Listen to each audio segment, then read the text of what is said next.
If you'd rather fight a bear than attend a crowded concert, congratulations, your brain just saved you from a psychological nightmare that most people are too distracted to notice. And no, you're not damaged, you're just seeing something everyone else is blind to. Picture this.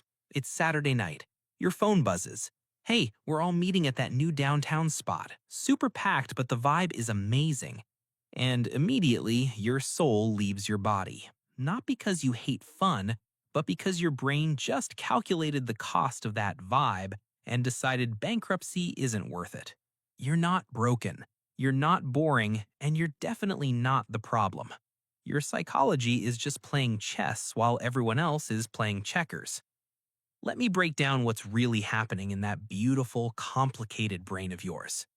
Number 1, your brain has zero chill, and that's actually genius. Most people's brains come with a spam filter. Walk into a crowd, their brain deletes 90% of the input. Ignore that guy's laugh, ignore the flickering light, ignore the 17 conversations happening at once. Your brain? It's screenshotting everything, recording, analyzing, cross-referencing. Scientists call this sensory processing sensitivity.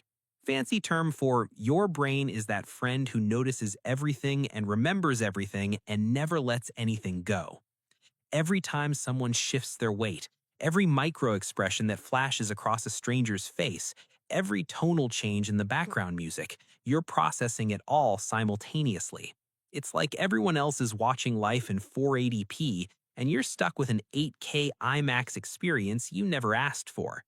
Research shows that approximately 20% of the population has this heightened sensitivity, which means 1 in 5 people is walking around with their nervous system permanently set to perceive literally everything or die trying.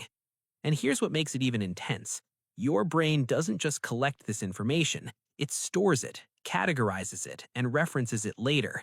That random interaction from 3 weeks ago that nobody else remembers, your brain filed it under possibly relevant and keeps pulling it up for review.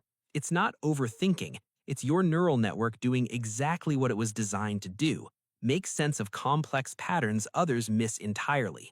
Here's the wild part. This trait kept humans alive for millennia. While the extroverts were vibing around the campfire, your ancestors were the ones who heard the predator approaching, who noticed the poisonous plant, who sensed danger before it arrived. You're not too much. You're exactly what survival needed. But modern society, yeah, it wasn't designed for people who actually pay attention. Number 2, you're not antisocial, you're anti-BS. Let's get one thing straight. You don't hate people. You hate the performance. In crowds, everyone's wearing a mask. The I'm having so much fun mask. The I'm totally listening mask. The I'm fine, everything's fine mask while their eye is literally twitching. And you can see through every single one. It's exhausting, not because you're judgmental, but because your brain is constantly translating the real conversation happening beneath the words, the body language, the energy, the truth nobody's saying out loud. Psychologists call this high perceptual sensitivity. Your emotional radar is so finely tuned, you're basically a human lie detector who didn't ask for the job. One study from Cambridge University found that people who prefer solitude score significantly higher in emotional intelligence than their crowd-loving counterparts. Translation, you're not socially inept, you're socially sophisticated. You just refuse to play pretend. You'd rather have one honest conversation at 3 a.m. than attend 50 networking events where everyone's performing their highlight reel. And honestly, that's not a flaw, that's integrity. The problem isn't that you can't do small talk, it's that your brain experiences it like chewing on cardboard while everyone else acts like it's a 5-star meal. Your nervous system craves substance, depth, real connection. And when forced to engage in surface-level exchanges, it's like asking a philosopher to get excited about discussing the weather. You're capable of it, sure, but at what cost? Number 3, your dopamine system said, nah, I'm good. Here's where your brain gets really interesting. Dopamine, the brain's reward chemical, works completely differently for you. When extroverts walk into a party, their brains throw a dopamine parade, fireworks, confetti, the whole deal. Your brain, cricket sounds. Instead of dopamine, your system runs on acetylcholine, a completely different neurotransmitter that rewards introspection, deep focus, and, wait for it, being alone. It's not that social situations don't reward you, it's that your brain literally gets its high from different sources. Reading a book at midnight, taking a solo walk where nobody asks you questions, sitting in a quiet room just thinking. While extroverts need external stimulation to feel alive, you need internal space to access your full operating system. Neuroscientists discover that introverted brains actually have thicker gray matter in the prefrontal cortex, the part responsible for complex thinking and planning. So when you're doing nothing, your brain is actually doing everything: processing, connecting, creating. You're not wasting time. You're composing symphonies in your head while everyone else is listening to elevator music. That's not weird. That's evolutionary brilliance. Number 4, you're basically an emotional Wi-Fi router. Ever walk into a space and immediately know something's wrong, even when everyone's smiling? That's because your brain has what psychologists call mirror neurons on steroids. You don't just observe emotions, you download them.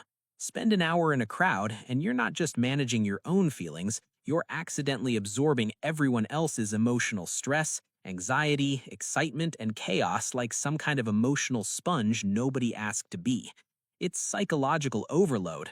Your nervous system is trying to process 300 people's emotional data while also remembering to breathe. No wonder you need 3 business days to recover from a 2-hour event. But here's the superpower part. This makes you one of the most emotionally intelligent people in any room. You understand subtext, you read between the lines, you sense what people need before they say it.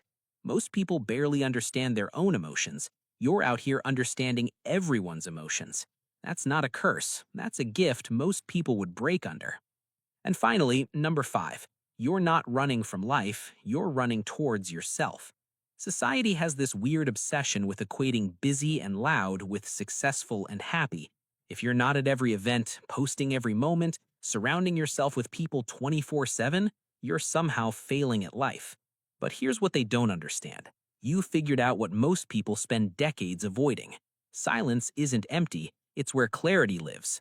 Solitude isn't loneliness, it's where you actually meet yourself. You're not missing out. You're opting out of a system that was never built for people who think deeply, feel deeply, and see deeply. You understand something profound. The quietest rooms often hold the loudest truths. Your peace isn't isolation, it's liberation. So the next time someone asks, "Why don't you go out more?"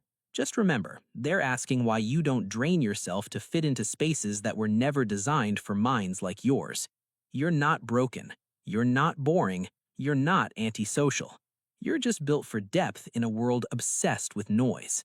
And honestly, that's exactly what makes you fascinating. So tell me, are you team crowds give me life or team I'd rather befriend a cactus? Drop it in the comments. Let's find our people. If this resonated, hit subscribe and click this next video on screen. It dives into another introvert trait most people misunderstand and will feel uncomfortably accurate.